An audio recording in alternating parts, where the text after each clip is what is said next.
Ciao a tutti, benvenuti al nostro podcast. Ciao ragazzi, buongiorno. Come state oggi? State bene? Sì, come va? Io sono Sara e questo meraviglioso ragazzo qui vicino a me è... Matteo, piacere di vedervi. Ciao ciao a tutti.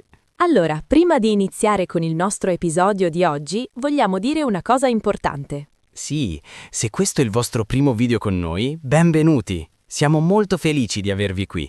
E se già ci seguite da tempo, grazie mille, grazie di cuore per il vostro supporto. Esatto. Ragazzi, vedete, noi facciamo questi video con tanto amore, con tanta passione. Sì, perché vogliamo davvero aiutare le persone a imparare l'italiano in modo facile e naturale. E per questo abbiamo bisogno del vostro aiuto. Se vi piace questo podcast, per favore, cliccate sul pulsante mi piace qui sotto.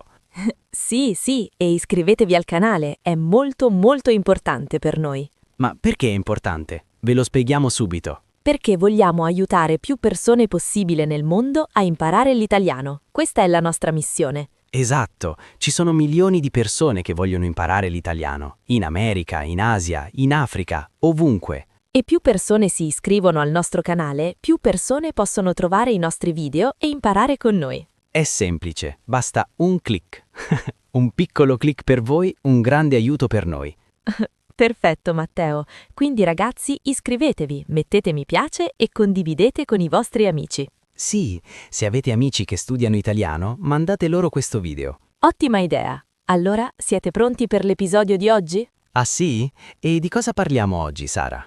Oggi parliamo di un argomento molto importante. Dimmi, sono curioso. Parliamo di come parlare di problemi in italiano. Oh, problemi. Questo è molto interessante. Sì, perché Matteo, nella vita abbiamo tutti dei problemi, vero? Certo, è normale. Tutti abbiamo problemi. Piccoli, grandi, medi. Esatto, problemi di lavoro, problemi in famiglia, problemi con gli amici, problemi con la macchina. Problemi con la tecnologia. Questo è il mio problema principale. Ah sì? Il computer? Sì, ogni giorno ho problemi con il computer, con il telefono. La tecnologia non mi ama. Capisco, ma vedi, questo è perfetto per il nostro episodio. È vero. E ragazzi, ascoltate, quando impariamo una lingua nuova è super importante sapere come esprimere i nostri problemi. Assolutamente, perché se siamo in Italia o se parliamo con italiani, dobbiamo poter dire ho un problema, puoi aiutarmi? Esatto, questa è comunicazione essenziale, fondamentale. Sì, allora Matteo, come stai oggi? Com'è andata la tua mattinata? Tutto bene? Adesso sto bene, ma stamattina è stata una mattinata difficile. Davvero? Cosa è successo? Racconta. Allora, ragazzi, stamattina mi sono svegliato tardi, molto tardi. Ah, la sveglia non ha suonato? No, la sveglia ha suonato, ma io l'ho spenta e ho continuato a dormire. Oh no, questo succede a tutti. Sì, e quando finalmente mi sono svegliato, ho guardato l'orologio e, oh mamma, erano già le 8:30. E tu dovevi essere qui alle 9, giusto? Esatto, dovevo essere qui per registrare questo video, quindi ho pensato, ho un problema, sono in ritardo. Perfetto, ho un problema. Ragazzi, questa è la prima frase importante di oggi. Sì, ho un problema, è semplice ma molto utile, è la base. E sai cosa, Matteo? Anche io stamattina ho avuto un piccolo problema. Davvero? Cosa è successo a te? Allora, io mi sono svegliata presto, tutto normale. Ho fatto colazione, mi sono vestita. Bene. Poi sono andata in macchina per venire qui e la macchina non partiva. Oh no, che stress. Sì, ho provato una volta, 2 volte, 3 volte, niente, la macchina era morta. E cosa hai fatto? Ho chiamato mio fratello e ho detto ho un problema, la macchina non parte, puoi venire? Brava, hai usato la frase perfetta. Ho un problema. Sì, e sai cosa? Mio fratello è arrivato, ha guardato la macchina e ha detto è la batteria, non c'è più energia. Ah, la batteria. Questo è un problema comune con le macchine. Sì, quindi ragazzi, se la vostra macchina non parte, potete dire la macchina non parte o c'è un problema con la macchina. Esatto, e se non sapete qual è il problema, dite semplicemente non so cosa c'è. C'è qualcosa che non va. Perfetto, c'è qualcosa che non va è una frase molto utile. Sì, è una frase gentile, non troppo drammatica. Allora ragazzi, facciamo un attimo una pausa per ripassare le frasi che abbiamo visto fino ad ora. Ottima idea. Quindi, se avete un problema, potete dire Ho un problema. c'è un problema. C'è qualcosa che non va. E se il problema è piccolo, non grave? Potete dire è un piccolo problema o non è niente di grave o non è un grosso problema. Perfetto. E se invece il problema è serio, importante? Allora dite è un grande problema o è un problema serio o è una situazione grave. Bravissima. Ragazzi, vedete com'è facile? Sì, basta cambiare l'aggettivo piccolo, grande, serio, grave. Esatto. L'italiano è una lingua molto flessibile, molto espressiva. Vero. E ora Matteo parliamo di problemi di salute. Ah sì, questo è molto importante, perché se non stiamo bene, dobbiamo saper comunicare il problema. Esattamente. Immaginate siete in Italia, in vacanza, e improvvisamente non vi sentite bene. Sì, può succedere. Forse avete mangiato troppo. Vero, la cucina italiana è così buona che mangiamo troppo. Quindi, ragazzi, se non vi sentite bene, cosa dite? Potete dire semplicemente non mi sento bene. Perfetto. Non mi sento bene è la frase base per problemi di salute. Oppure potete essere più specifici, per esempio ho mal di testa. Sì, ho mal di e poi aggiungete la parte del corpo. Esatto, ho mal di testa, ho mal di pancia, ho mal di denti, ho mal di gola. Ho mal di schiena. Questo lo dico sempre io. Eh sì, perché stai sempre al computer, troppo tempo seduto. È vero, è vero. Ragazzi, un consiglio. Se lavorate molte ore al computer come me, fate delle pause. Sì, alzatevi ogni ora, camminate un po', fate stretching. Altrimenti avrete mal di schiena come me. Povero Matteo, ma sai, oltre ai problemi fisici ci sono anche problemi emotivi. Ah sì, i sentimenti, le emozioni. Esatto, a volte ci sentiamo tristi o preoccupati o stressati o nervosi. Sì, questo è molto comune, specialmente oggi con la vita moderna così veloce. Vero, e in italiano come esprimiamo questi sentimenti? Beh, possiamo dire sono triste, se siamo tristi. Sì, o mi sento triste, sono uguali. Esatto, sono triste o mi sento triste hanno lo stesso significato. E se siamo preoccupati? Sono preoccupato o mi sento preoccupato. Per le donne sono preoccupata, mi sento preoccupata. Bene, e se siamo stressati? Sono stressato. Questa la uso spesso. Anch'io, sono stressata, soprattutto quando c'è troppo lavoro. Sì, e possiamo dire anche ho troppo stress o sono sotto stress.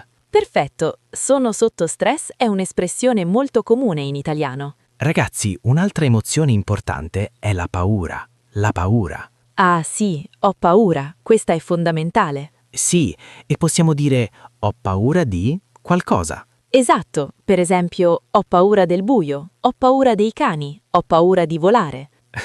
Sai Sara, quando ero bambino avevo tante paure. Davvero? Come quale? Avevo paura del buio. Ogni sera, quando la mamma spegneva la luce, io dicevo «Mamma, ho paura!». Che carino, anche io avevo paura del buio. Sì, è normale per i bambini. E mia mamma diceva sempre: non aver paura, sono qui con te. Non aver paura. Questa è una bellissima espressione per rassicurare qualcuno. Sì, ragazzi, se qualcuno ha paura, potete dire non aver paura o non avere paura. O anche non ti preoccupare, va tutto bene. Esatto, queste sono frasi per confortare una persona con un problema. Sì, molto utili. E ora, Matteo, ti ricordi quando ti ho detto che l'anno scorso ho perso il portafoglio? Oh sì, quella era una storia pazzesca. Racconta ai ragazzi. Allora, ragazzi, ascoltate questa storia. L'anno scorso ero in centro città, facevo shopping, sono entrata in un negozio, ho comprato alcune cose e poi sono uscita. Tutto normale. Ok. Dopo 2 ore circa sono andata in un bar per prendere un caffè. Volevo pagare e il portafoglio non c'era. Oh no! Ho cercato nella borsa, niente. Ho cercato nelle tasche, niente.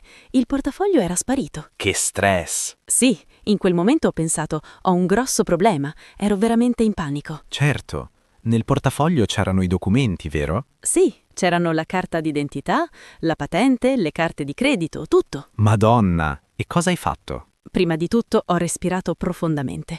Mi sono detta, calma Sara, calma, devi risolvere questo problema. Brava, la calma è importante. Sì, poi ho pensato, cosa devo fare e ho fatto una lista mentale. Una lista. Ottima idea. Sì, primo, chiamare la banca per bloccare le carte di credito. Secondo, andare alla polizia per fare la denuncia. Giusto, giusto. Quindi ho chiamato la banca e ho detto: buongiorno, ho un problema, ho perso il portafoglio e devo bloccare le mie carte. E la banca cosa ha detto? L'operatrice è stata molto gentile, ha detto: non si preoccupi signora, blocchiamo subito le carte. Bene. Vedi ragazzi, non si preoccupi è la forma formale di non ti preoccupare. Esatto, con le persone che non conosciamo bene o in situazioni formali usiamo lei. Non si preoccupi. Perfetto. E poi Sara, sei andata alla polizia? Sì, sono andata alla stazione di polizia e ho detto: buongiorno, vorrei fare una denuncia. Ho perso il portafoglio. Il poliziotto cosa ha detto? Il poliziotto è stato molto professionale. Mi ha fatto alcune domande. Quando lo ha perso? Dove? Cosa c'era dentro? E tu hai risposto a tutte le domande. Sì, ho spiegato tutto. Ho fatto la denuncia ufficiale. E poi? Hai ritrovato il portafoglio? Sì, questa è la parte bella della storia. Dopo una settimana Sì? ho ricevuto una telefonata. Era la polizia. Oh, buone notizie. Sì, il poliziotto ha detto: signora, abbiamo trovato il suo portafoglio. Una persona onesta lo ha portato qui. Che meraviglia. Vedi, ci sono ancora persone buone nel mondo. Sì, ero così felice. Sono andata subito a ritirare il portafoglio. E c'era tutto dentro? Sì, tutti i documenti, tutte le carte, anche i soldi. Non mancava niente. Incredibile. Hai ringraziato la persona che lo ha trovato? Sì, ho chiesto alla polizia: posso ringraziare la persona? E loro hanno chiamato la persona per me. E cosa hai detto? Ho detto: grazie mille, grazie infinite. Lei è stata gentilissima. Non so come ringraziarla. Grazie mille. Grazie infinite. Queste sono espressioni forti di gratitudine. Sì, ragazzi, quando qualcuno ci aiuta molto, usiamo queste espressioni. E la persona cosa ha risposto? Ha detto: non c'è di che, è stato un piacere aiutarla. Sono felice che abbia ritrovato tutto. Non c'è di che. Questa è la risposta classica a grazie. Sì, possiamo dire prego, non c'è di che, figurati è informale o si figuri è formale. Esatto. Ragazzi, questa storia di Sara è perfetta per imparare come gestire un problema. Sì, vedete? Primo, mantenere la calma. Secondo, pensare a una soluzione. Terzo, agire. Bravissima Sara. E ora parliamo di problemi al lavoro. Ah sì, i problemi al lavoro sono molto comuni. Certo, per esempio, cosa succede se hai troppo lavoro? Puoi dire ho troppo lavoro o sono sommerso di lavoro. Sommerso di lavoro. Questa espressione è molto forte. Sì, significa che hai così tanto lavoro che non riesci a gestirlo tutto. È come essere sotto l'acqua, sommerso. Esatto. E in questi casi cosa devi fare? Devi parlare con il tuo capo. Devi dire: scusi, ho un problema. Ho troppo lavoro e non riesco a finire tutto in tempo. Perfetto. Essere onesti è importante. Sì, e forse il capo può darti un aiuto, o più tempo, o può dare parte del lavoro a un collega. Giusto. Comunicare è la chiave per risolvere i problemi. Esattamente. E se hai problemi con un collega? Ah, questo è delicato. Sì, è delicato, ma importante. Se non vai d'accordo con un collega, cosa puoi dire? Puoi dire: non vado d'accordo con lui, o non vado d'accordo con lei. Non vado d'accordo significa che la relazione non è buona, c'è conflitto. Esatto. E in questo caso la cosa migliore è parlare direttamente con la persona. Sì, puoi dire: possiamo parlare un momento, c'è una cosa che voglio chiarire. Voglio chiarire significa voglio spiegare, voglio risolvere. Perfetto. E poi parli con calma, spieghi il problema e cercate insieme una soluzione. Bravi. Ragazzi, ricordate, i problemi si risolvono con la comunicazione, non con il silenzio. Bravissimo Matteo.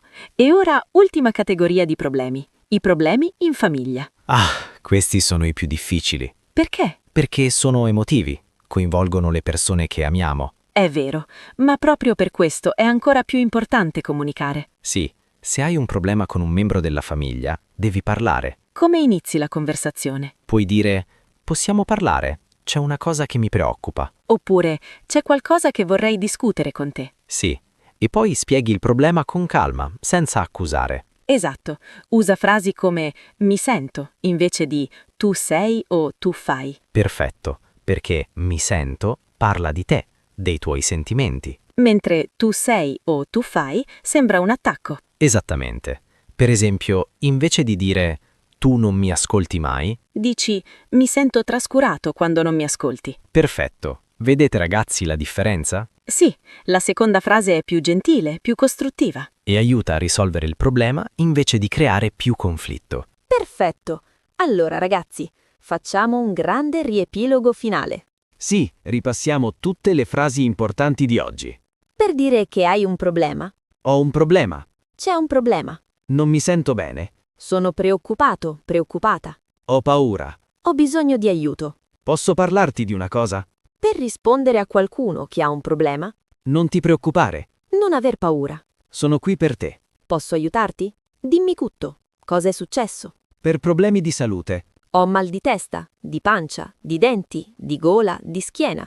Non mi sento bene. Per problemi emotivi, Sono triste, preoccupato, stressato, nervoso. mi sento solo, sola, confuso, confusa. Per ringraziare quando qualcuno ti aiuta. Grazie mille. Grazie infinite. Sei stata gentilissima. E la risposta? Prego. Non c'è di che. Figurati. È informale? Si figuri, è formale. Perfetto. Che bella lezione oggi, ragazzi. Sì, e ricordate, è normalissimo avere problemi. Tutti abbiamo problemi. Piccoli, grandi, facili, difficili. L'importante è non avere paura di parlarne. Esatto. Parlare aiuta sempre. E ora che sapete come esprimere i problemi in italiano, potete comunicare meglio. Sì, se siete in Italia e avete un problema, sapete cosa dire. E le persone saranno felici di aiutarvi. Gli italiani sono molto gentili e disponibili. È vero. Ragazzi, voglio darvi un ultimo consiglio importante. Sì, dimmi. Quando studiate italiano, non abbiate paura di fare errori. Bravissimo. Gli errori fanno parte dell'apprendimento. Sì, gli errori sono problemi piccoli e i problemi si risolvono. Perfetto. Quindi praticate, parlate, fate errori e imparate. E noi siamo qui per aiutarvi in questo bellissimo viaggio. Esattamente. Allora ragazzi, vi è piaciuto questo episodio? Se sì, per favore, mettete mi piace. Aiuta tantissimo. Sì. E se non siete ancora iscritti, iscrivetevi al canale Italiano Facile. È importante, vogliamo raggiungere più persone possibile. Ogni iscrizione aiuta altri studenti di italiano nel mondo a trovare i nostri video. Esatto, e se avete amici che studiano italiano, condividete questo video con loro. Sì, la condivisione è molto importante. E ragazzi, se avete domande, dubbi o suggerimenti, scrivete nei commenti. Sì, noi leggiamo tutti i commenti. E rispondiamo quando possibile. Ci sono argomenti che vorreste vedere nei prossimi video? Scrivetecelo, vogliamo fare video che sono veramente utili per voi. Esatto, voi siete importanti per noi. Perfetto, allora ragazzi, oggi abbiamo parlato di problemi, ma ricordate una cosa importante. Cosa? Parlare italiano non è un problema, è un'opportunità meravigliosa. Bellissimo, Matteo. Sì, è un'opportunità di conoscere nuove persone, nuove culture, Di viaggiare in Italia e capire tutto. di gustare la cucina italiana e ordinare in italiano, Di fare amicizie italiane. di innamorarsi dell'Italia. Sì, l'Italia è bellissima. E l'italiano è una lingua bellissima. Quindi ragazzi, continuate a studiare con passione. Continuate a praticare ogni giorno, anche solo 10 minuti. E non dimenticate mai, se avete un problema, ora sapete perfettamente come dirlo in italiano. Esatto, siete preparati? E se qualcuno vi chiede come si dice I have a problem in italiano? Voi dite con sicurezza ho un problema. Bravi, bravissimi. Allora ragazzi, è tutto per oggi. Grazie mille, grazie infinite per aver guardato questo video. Siamo molto felici di avere studenti meravigliosi come voi. Sì, voi ci date energia e motivazione per continuare. Ci vediamo molto presto nel prossimo episodio di Italiano Facile. Ciao ciao ragazzi! Ciao a tutti e ricordate, L'italiano è facile se lo studiate con il cuore. mettete mi piace Iscrivetevi. e continuate questo bellissimo viaggio con noi. A presto! Ciao a tutti!